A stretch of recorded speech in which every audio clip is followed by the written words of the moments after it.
रिश्तों में दरार कब आती है? जब कपल्स एक दूसरे को समझना बंद कर देते हैं और छोटी सी मिसअंडरस्टैंडिंग की वजह से वह एक दूसरे से झगड़ा करना शुरू कर देते हैं। यहाँ पे हमें समझना चाहिए कि हम दूसरे से एक्सपेक्ट करते हैं कि वह हमारी तरह बिहेव करे और दूसरा भी यही एक्सपेक्ट करता है कि उसके साथ जो भी है वह उसकी तरह बिहेव करे। तो यहाँ पे हमें ये सोचना चाहिए कि एक पुरुष और एक महिला दोनों में बहुत ज़्यादा डिफरेंस होता है। ये चीज़ हमें पता नहीं होती तो यहाँ पर हम गलती करते हैं, क्योंकि दोनों की शारीरिक बनावट और सोच में बहुत ज़्यादा फर्क होता है। तो ये चीज़ हमें समझनी होगी कि जो चीज़ पुरुष सोचता है वही चीज़ महिलाएं नहीं सोचती हैं, और जो महिलाएं सोचती हैं वही सेम टू सेम पुरुष नहीं सोचता है। तो दोनों के शारीरिक बनावट में और दोनों की सोच में बहुत ज़्यादा फर्क होता है। तो हमारी ये एक्सपेक्टेशन गलत है कि जैसा हम सोच रहे हैं या जैसा हम चाह रहे हैं वैसा ही दूसरा करे।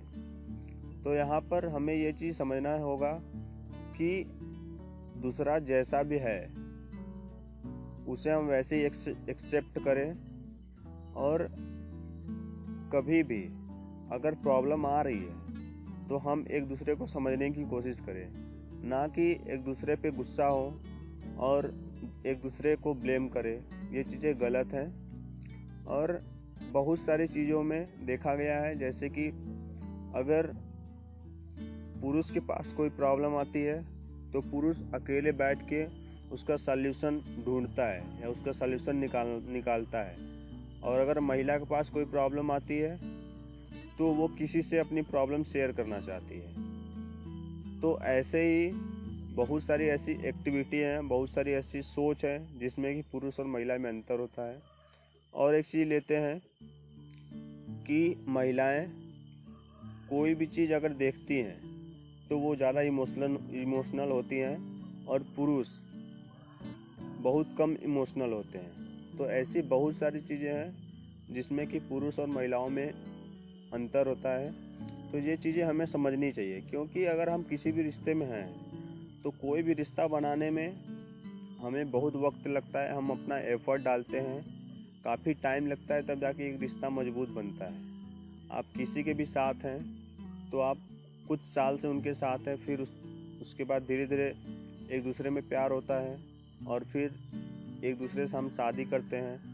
फिर उसके बाद कुछ बस छोटी सी मिसअंडरस्टैंडिंग की वजह से हम अपना रिश्ता खराब कर लेते हैं। तो यहाँ पर जब भी हमारे रिश्ते में दरार आती है या तो हमारा रिश्ता खराब होता है, तो हमें ये चीज़ समझना चाहिए कि हम जो एक्सपेक्ट कर रहे हैं, हम जो दूसरे से एक्सपेक्ट कर रहे हैं कि वह हमारी तरह सोचे या तो हमारी तरह बिहेव करे, हम यहाँ पर गलत हैं। क्योंकि महिला और पुरुष दोनों की शारीरिक बनावट और उसकी दोनों की सोच अलग होती है। तो यहाँ पर हमें ये चीज़ समझनी होगी कि हमें एक दूसरे को समझना है, ना कि एक दूसरे के अपोजिट जाना है। तो यही चीज़ सबसे ज़्यादा मायने रखती है कि एक दूसरे को समझे, ना कि एक दूसरे के विपरीत जाए। क्योंकि बस छोटी सी बात हमारे रिश्ते को ख़राब कर देती है। सबसे बड़ी प्रॉब्लम यही है कि हम एक दूसरे को समझना बंद कर देते हैं। जब हम एक दूसरे को समझना बंद कर देंगे तब हमारे रिश्ते में दरार आएगी और हम एक दूसरे से अलग हो जाते हैं। तो ये गलती ना करें, क्योंकि रिश्ता बहुत ही अनमोल होता है। बहुत समय लगता है हमें एक दूसरे को समझने में या अपना रिश्ता बनाने में।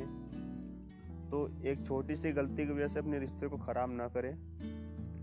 और ये सब चीज़ें सोच के समझ के कि हम एक दूसरे से अलग हैं, सोच में अलग हैं। आप दोनों एक साथ हैं ठीक है, लेकिन आप दोनों की सोच, लड़कों और लड़कियों की सोच काफ़ी अलग होती है। इसीलिए हमें ये सोचना चाहिए कि ये ज़रूरी नहीं है कि जिस चीज़ के बारे में हम जो सोचते हैं अगला भी उस चीज़ के बारे में वही सोचे, क्योंकि सबकी अपनी अपनी राय होती है, सबका अपना अपना विचार होता है। तो आपका पार्टनर जैसा भी है उसे वैसे ही एक्सेप्ट करने की कोशिश करें, क्योंकि प्यार वहीं पर है जहाँ पर जो जैसा है उसे वैसे ही एक्सेप्ट किया जाए। उससे अगर आप बदलना चाहते हैं खुद के लिए तो वहाँ पर वो प्यार नहीं है, क्योंकि अगर अगला बदल गया तो उसने खुद को अपने लिए सेक्रीफाइस कर दिया, उसने आपके लिए खुद को सेक्रीफाइस कर दिया, तो वो जो पहले था वो अभी नहीं बचा, क्योंकि वो पूरी तरह बदल चुका है। तो जो जैसा है उसे वैसे ही एक्सेप्ट करें और कोशिश करें कि किसी मिसअंडरस्टैंडिंग की वजह से आपका रिश्ता खराब ना हो। और ये सब चीज़ें कभी भी अगर आप ध्यान से कहीं पर भी शांति दिमाग से बैठ के सोचेंगे तो आपको समझ में आएगी कि कितने दिन से हम किसी के साथ थे, 3 साल 4 साल 5 साल से किसी के साथ हैं, और एक छोटी सी गलती की वजह से हमने अपना रिश्ता खराब कर लिया। तो ऐसी गलती ना करें, अपने रिश्ते को और मजबूत बनाएं और अपनी लाइफ में खुश रहें।